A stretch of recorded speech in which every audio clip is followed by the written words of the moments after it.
Okay, cool. Thank you. I always forget that part.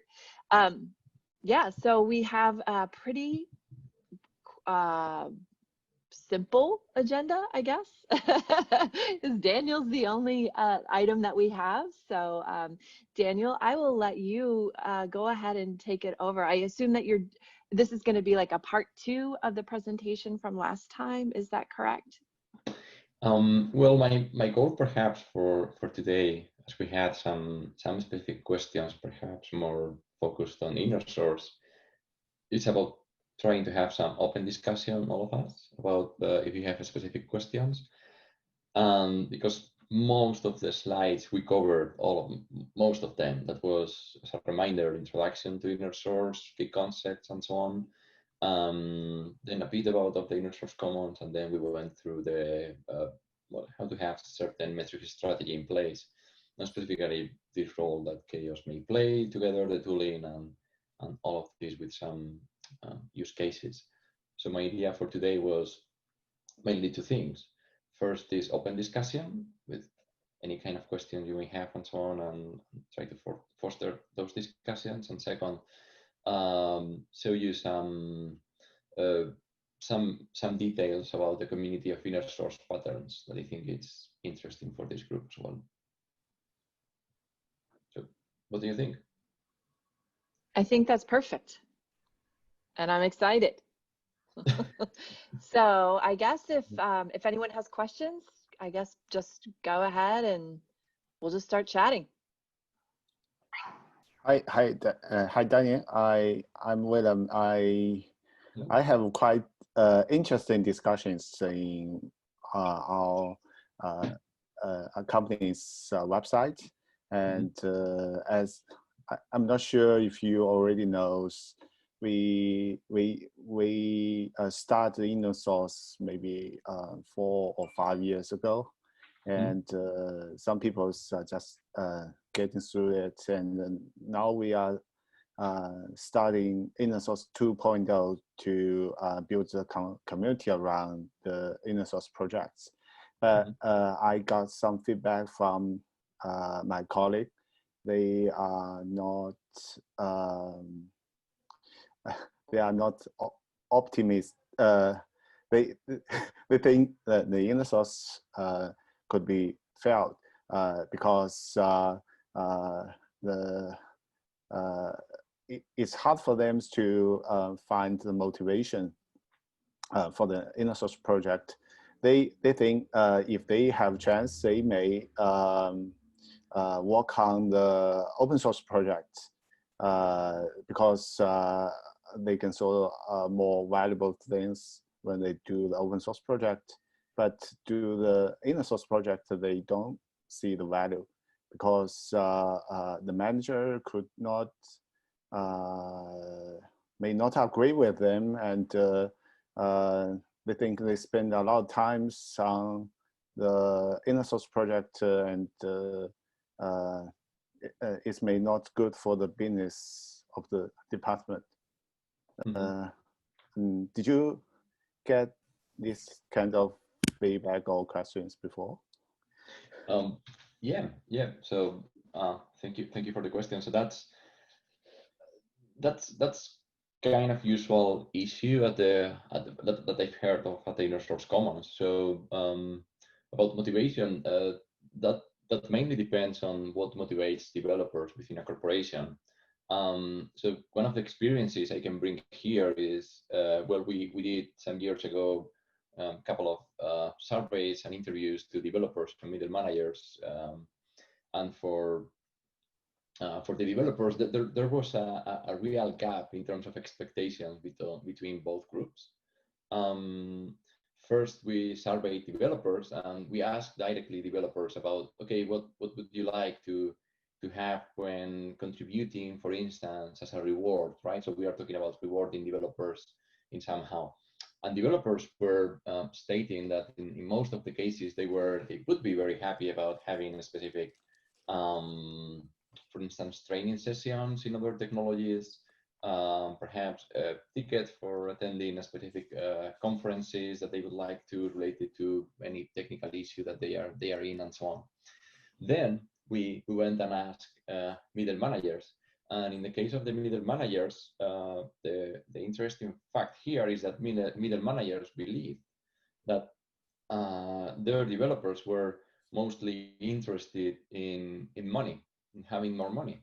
So then there is definitely a gap in terms of what middle managers think developers would like to see or to have, or as a reward, and then what developers would like to have as a reward.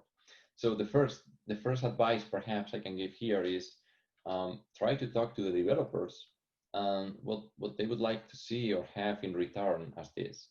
So in order to motivate developers, let's say a policy we've seen that is being applied in some organizations at the inner source commons is to try to help them first through training and hackathon sessions, and then reward them in somehow with respect to this. And by reward, that means that you may need to build certain sense of community, and for this we can bring the example of open source communities, definitely, where open source communities are creating this sense or this feeling of community and not teams.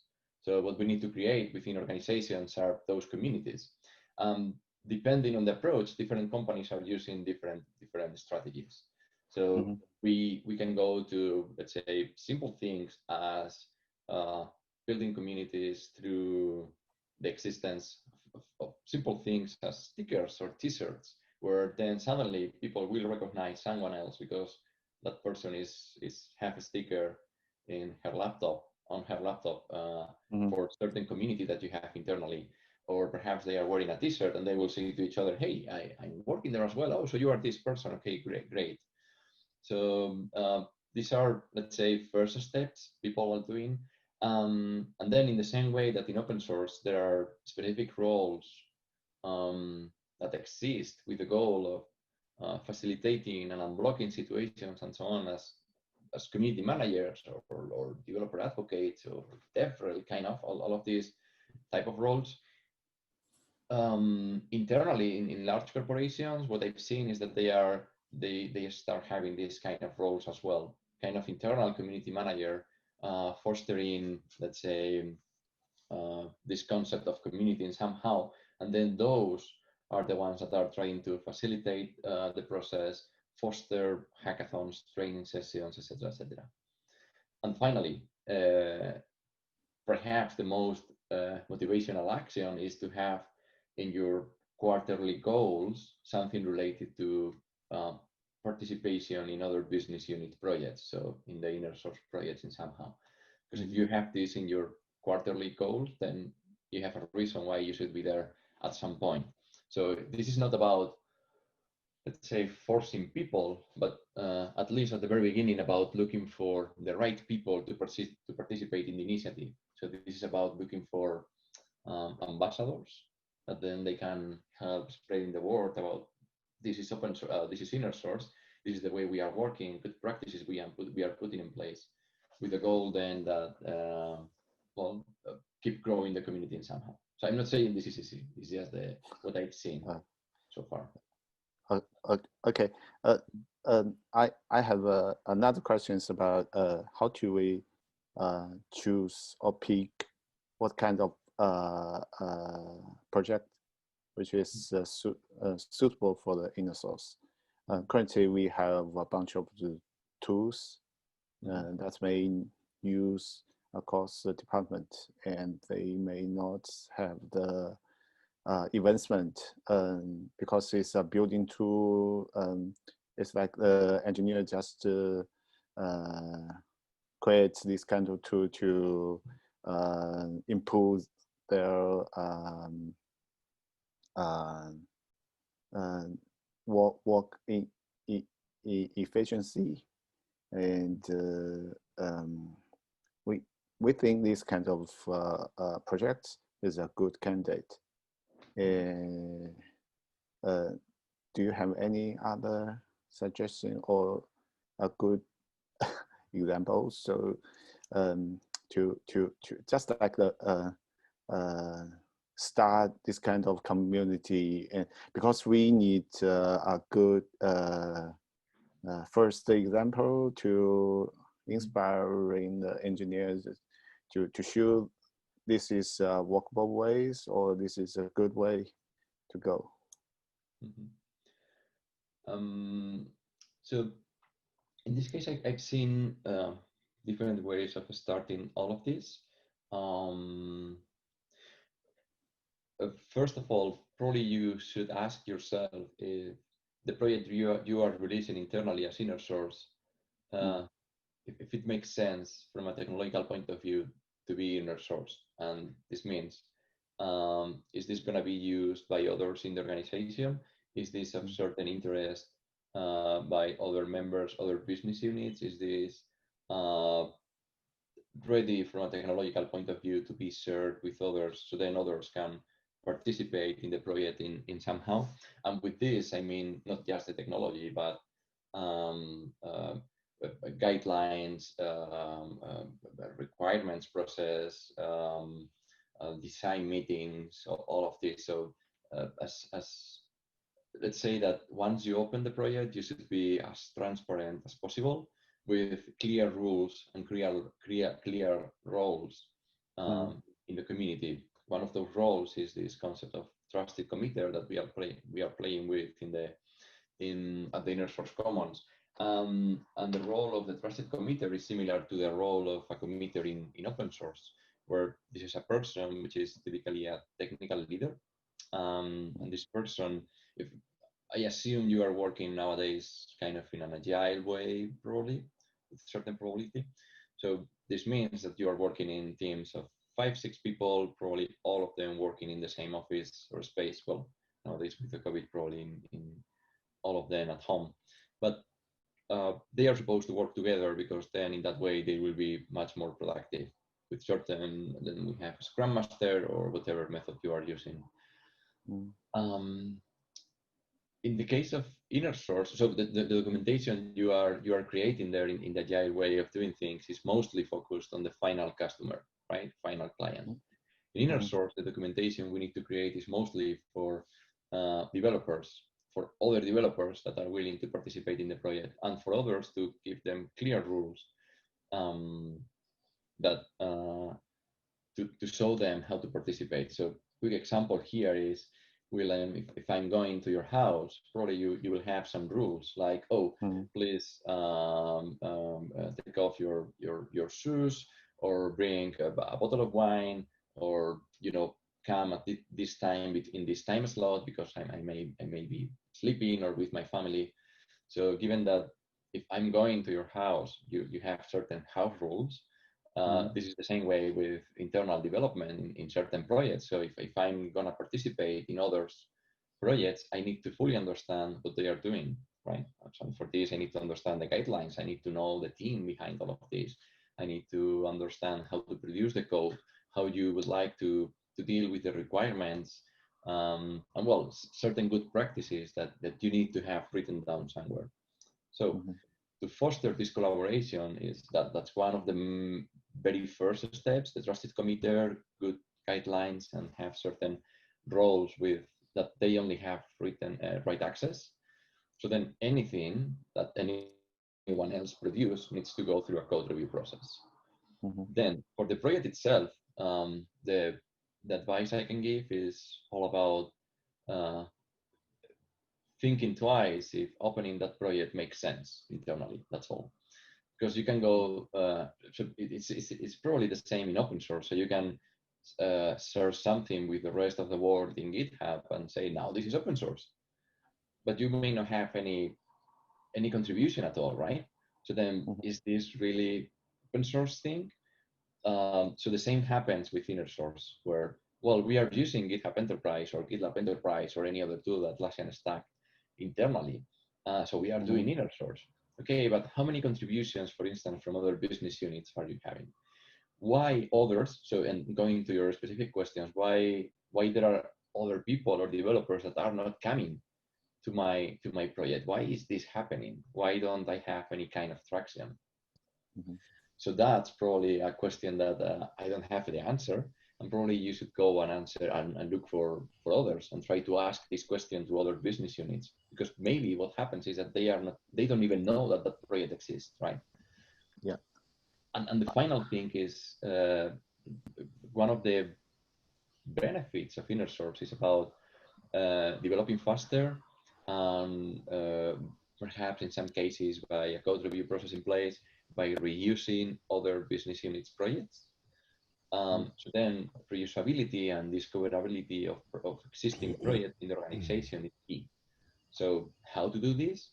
That's another problem, and probably this is quite interesting for CHAOSS as well, in the sense of how can people discover in the right way open source projects, or how can people reuse? How much is this project being reused by others? It's something that probably we don't have metrics right now. We don't even know how to have them. Well, probably we have some clues, but this is probably happening internally in any corporation. So I don't know if I answered the question, William. Yeah. I think you make very good questions. You mentioned we need to ask ourselves if this inner source project will have any other participation from other departments, or if they have any users. I just have a questions about the trusted committer, because in my company, few people have open source experience. So that could be a challenging things for we normally we think the trusted committer is the project owner, maybe the project founder or something, but he don't have the experience of the open source. I heard you mention earlier the trusted committer is like a project leader who have open source experience. So how can I overcome this kind of challenge? So I've seen a couple of strategies there. So one of them is you are as an organization, you are hiring the culture that you are expecting to have in a few months or years. So that means that then you start hiring specific open source developers or people that understand how to work in an open source way, let's say. So then they are bringing that way of working internally. So that's one way. So basically you keep growing the mass of people that fully understand this. The other way is through training. And this means that we need to change the way of working of management and managers in general, probably to a more community-oriented type of work in somehow.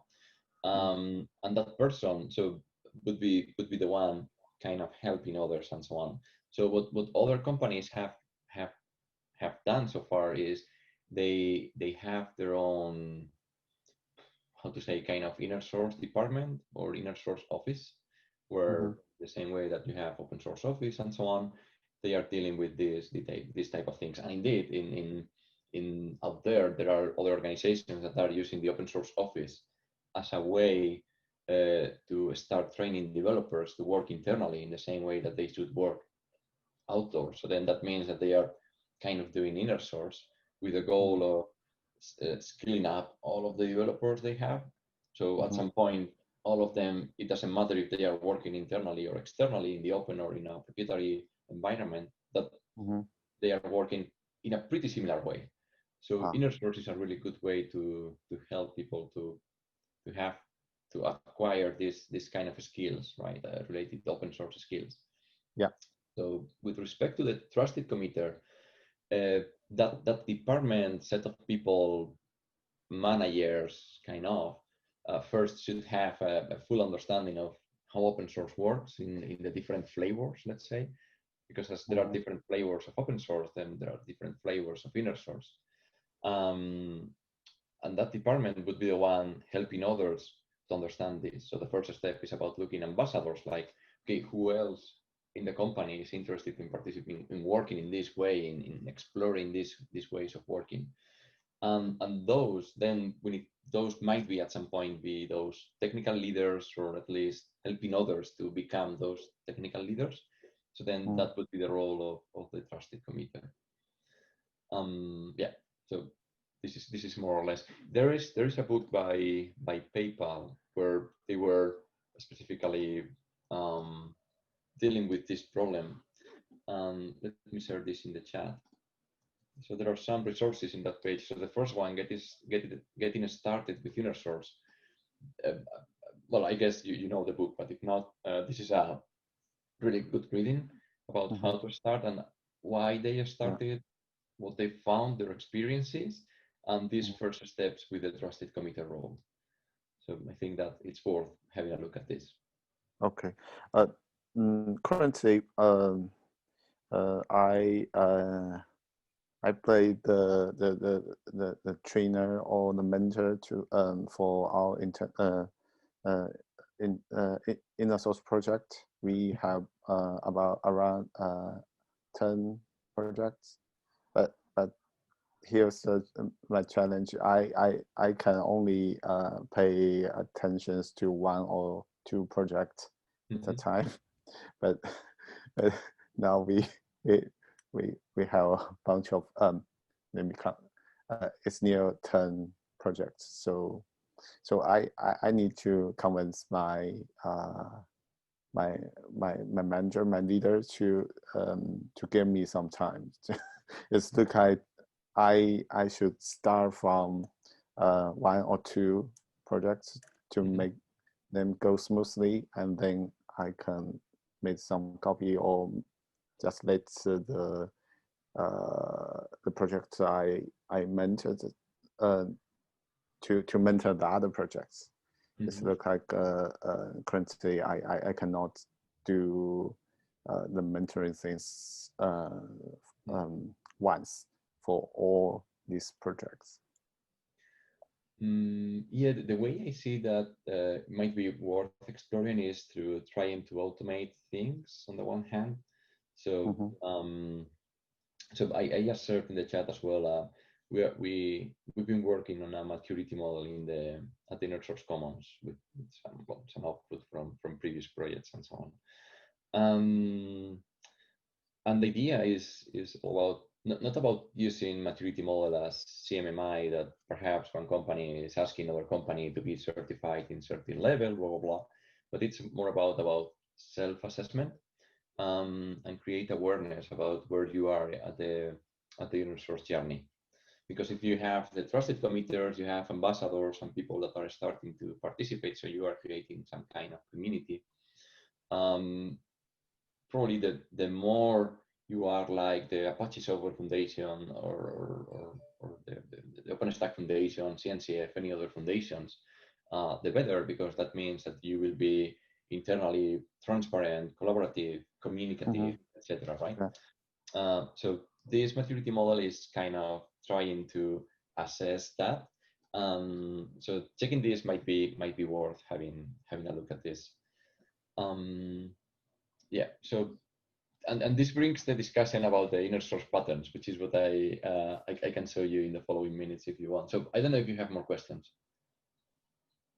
Oh, it's okay for me. So I just got one because several of my colleagues they are in this meeting room, so maybe they have some other questions. So sure. So if you want, so we can have. So there are now two ways. I don't know if you are interested in digging a bit more into the concepts of inner source, then my recommendation would be perhaps moving you at some point with the permission of all of the people here to the Inner Source Commons, the community. Perhaps, I don't know if we can focus the discussions here in CHAOSS around how to measure things in an inner source initiative. That's one thing. And then there are of course companies that are providing commercial services around inner source and so on. So just in terms of first steps or specific consultancy that you can check at the Inner Source Commons. as well. So those are the ways. So I don't know, Matt, Sean, Don, and others, what do you think about the topic of this meeting should be at some point? Do you have any opinion? I don't know. I think the point's well made.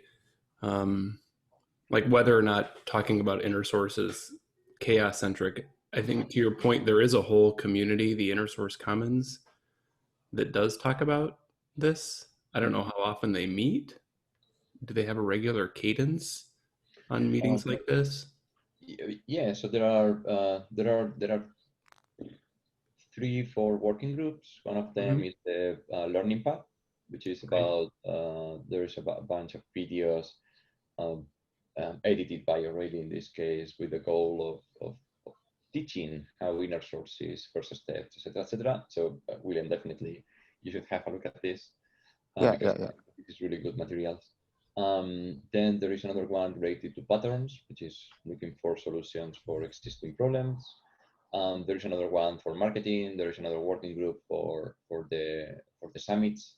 There is another group for the governance and so on. So I mean, there are a bunch of them. And then in the Slack channel, we are using Slack.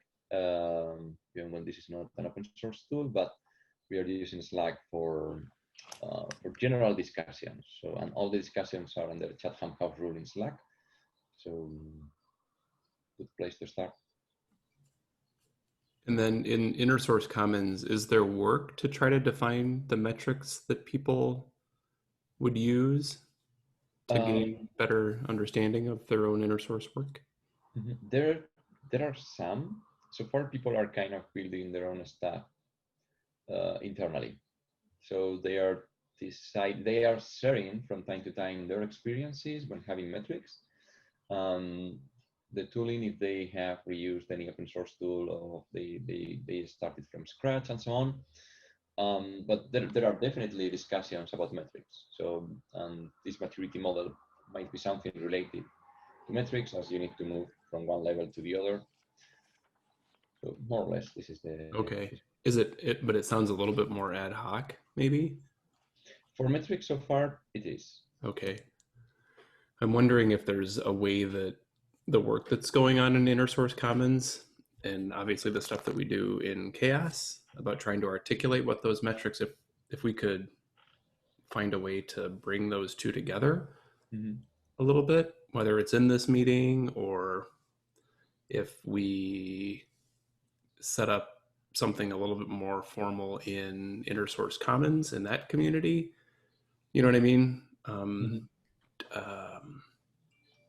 Because it seems like the larger discussion around inner source is very well set in Inner Source Commons.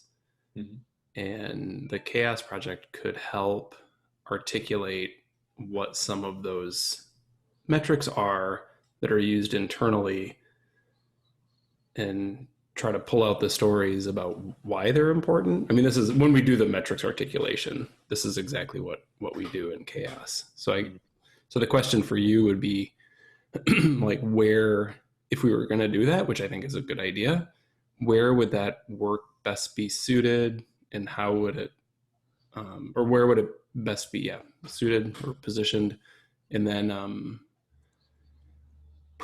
like, I don't know, I guess maybe I'll just start there. Like where would that work best occur? Is it in is it in Inner Source Commons with an effort to draw that out and articulate it in CHAOSS? Is it best positioned in CHAOSS and then we point to Inner Source Commons?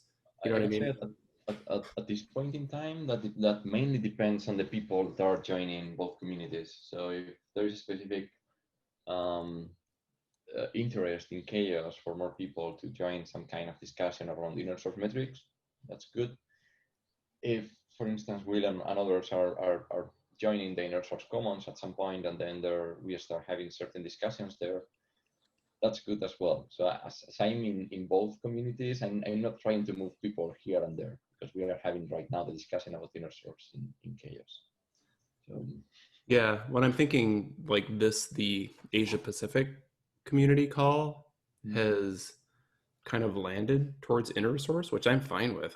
That's that seems to be the topic that's most relevant to a lot of people on this call. Am I reading that right? So King and Willem. Yeah. Quincy, this is my first priority task, so I'm quite interested about that. But at the meantime, I also quite interested about the metrics and to try to use these metrics to evaluate the inner source project health. So I think it's a quite common use case scenarios. So Yeah. I think it's. Yeah, go ahead. I think it's just open another window for myself, and maybe we can just build some bridge. I think inner source markets in China is also is quite big because I saw a lot of internet company they are adopting this kind of inner source methodology. So maybe I can ask around if they are interested about these things. So it's a good opportunity for us to bring more people in this two group. So I would propose then that we, to your point to Willem and Daniel, that because we don't have a specific location, whether it's inner source commons or CHAOSS, where thinking through inner source metrics work exists. It doesn't sound like it exists right now formally in inner source commons.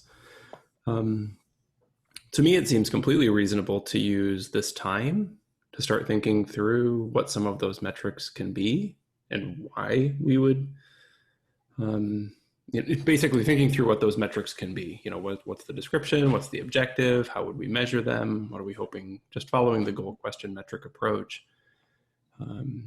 And because we have folks like Daniel who are so well connected with inner source commons, that we could start, the line of communication is certainly open between CHAOSS and inner source commons. So the work that would occur on this call to try to define what some of those metrics would be, I think could clearly be brought to the inner source commons group. Well, yeah, my idea would be if we create some metric here, then I create a pattern in the other community, like copy paste. Yeah, exactly. Right, exactly. There's no reason to reinvent it. And I think it's also very reasonable to use the Asia Pacific call to focus on this. Again, this seems to be the important topic of interest. And I think when we set up the Asia Pacific call, it was to explore where those points of connection could be. And this is the one that has kind of drawn forward. So. I do want to ask the question, though, of whether or not that's reflective of everyone that joins this call. Because I know that a couple of people are very interested in inner source, but a lot of people have been quite quiet. What I don't want to do is take quiet for agreement and go down the path of making this specific to inner source if that's not reflective of kind of the majority of the people on the call. I just want to make sure that we don't move too quickly down this path before we get a little more feedback.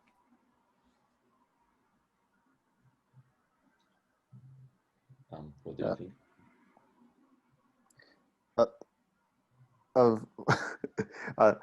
I just have one comment. There's three of my colleagues. They don't say a lot, but I can ask them around. Maybe I can send the emails to the mailing list to make sure they are okay about that. So I currently I think they they may not they are too shy to speak. Maybe so maybe next time they they will express themselves. Yeah, and I think too, if a couple of you want to get feedback from people offline and bring it back to the next meeting, I think that's fine too. I'm curious, King, what do you think? You've been kind of participating on these calls from the beginning.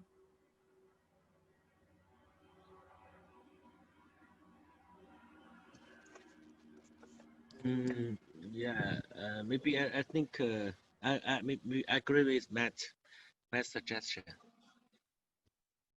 Yeah, we can because of we you know, William and I was working in the same team, so he is now focused on the inner source project. Yeah, so it's interesting the inner source project now, and yeah, we can continue to maybe we can branch an inner source project metrics in the CHAOSS work group. How about that?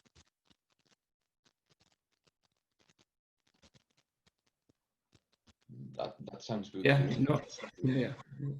Oh, I was going to say to Don's point, that's well taken. I don't think my intention wasn't to turn this into an inner source working group call. It was maybe just to spend a little bit of time on this issue. And we can always reflect on maybe what the next topic is. So point super well taken. And I agree that there's been a lot of interest on this call on inner source, and this would be a good opportunity for us to look at some of the metrics. So I totally agree with that. I just want to make sure we get some more feedback before we Yeah, do right too on. much. Yep. So maybe it makes sense, as William mentioned, to send some kind of email to them. We start discussing there. So we use the email of so which kinds of mailing list we are using? I just asked the question. so the mailing list. What kind of mailing list we use? CHAOSS or? I think maybe I'm speaking on Don's behalf, and I don't like speaking on other people's behalf, but maybe look internally too for other people who may join from the Asia Pacific region as to what topics might be of interest, and that probably wouldn't occur on the CHAOSS mailing list. I think maybe Willem's point was a little bit different. Maybe I'm wrong, but I think that part of the point was to have a discussion on the CHAOSS mailing list that we were going to talk more about inner source on this. Gotcha. On this call, which might be interesting. I don't know, William. Yeah, I just want to start this conversation, so get some feedback from who wants to join, and I can ask around because I know a bunch of people who quite interested about inner source, so maybe I can bring them to this kind of meeting. But it looks like we just hijack the CHAOSS Asia Pacific meetings to the inner source meeting. I think the balance is we talk about the metrics. I totally agree with Matt's suggestion. So it's kind of a balance, because we still need to evaluate the inner source project, which we are mentoring or working on. So, and especially I just think about a metric. It's more like an ecosystem to just reflect how the project is used internally. So if we can measure this kind of dependency, or it's very good for us to find a good common project which is shared across across the department or something, because the more common project, the more user they may have, more developer they may have.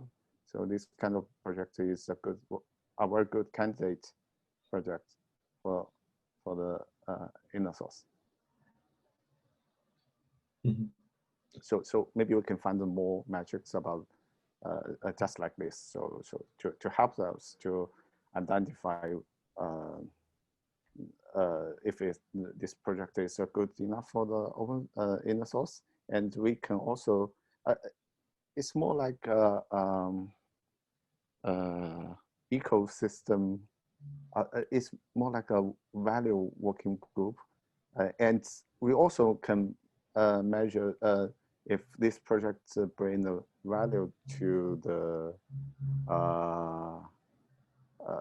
developer. So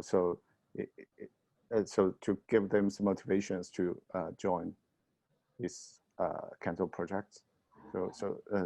So maybe we can get some self assessment by listing these kinds of metrics. So I think this is a good way. So these metrics could be part of the CHAOSS projects and share with the inner source comment. So two projects can working together can work together in this way. So this is my thought in this moment. So, I think some of the metrics in CHAOSS we have released some of metrics. Maybe can you reuse in the internal source project, and maybe we can develop some more new metrics about the inner source project and feedback to the CHAOSS metrics. I think it's yeah. this is a win-win solution. Cool. I jotted this down.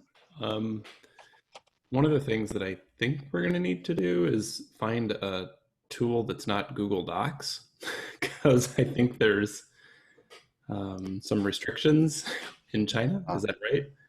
Yeah. So do you all have a potential other? Yeah, we have some Chinese version doc, but for you guys, you may have the challenge because it's use mobile phone to register. So if you don't have a Chinese mobile phone, in the past, I've exported the Google Docs for the Chinese folks and emailed them. I think maybe we just need to make that routine, and maybe if King could help us maintain a list of who those people are, and then you could store them on a server that you can access. I was thinking more because sometimes when we do metrics development, we just do it in real time. Yeah, I know. Meetings. So yeah, I think to King's point, I think we've looked for that before, and it is like a mobile platform kind of a thing that I don't know if it's going to used to. I know there's some websites which is used for the program interview. So each one can tap to see, and I will look around to see if we can access it directly from China. So maybe we can use it to do the real-time editing, and then we can copy paste to the Google Doc and then send out with the email or something. So just get around with this doesn't great work. Sorry. So this doesn't completely fix the real-time collaboration issue. but I was wondering, does everyone have access to GitHub? Because GitHub might actually be the first place to start for this. All of the other work groups coordinate through GitHub. So yeah, but for the GitHub, I don't think we have the real-time editor just to share with everyone. So, yeah. Maybe Can you access the link that I just put in Etherpad? Yeah, I can access it without any issue, but I'm not sure King can do it that way. Yeah, I can. Matt, the specific service they are providing, I think, is this one, right? So that's the, let's say, the document itself that we can create. So for example, I create this one. So then are we all in this call able to access this link? Lampard, I can't access your link. Not the second one? Yeah, I can access the Matt link. That's Pat. Let me try. Oh, Oh, sorry. I only can open the Matt link. Yeah. Okay, not the other. Okay. So Etherpad seems to work. Yeah, but Etherpad is, so the etherpad.org is not a service itself, right? We'd have to host it, I think, don't we? Yeah. Yeah, it used to be hosted. Oh, Sure it is. That's anymore. why I was looking for the other URL, because the other URL is the hosting service, Okay. but it seems it's not working either.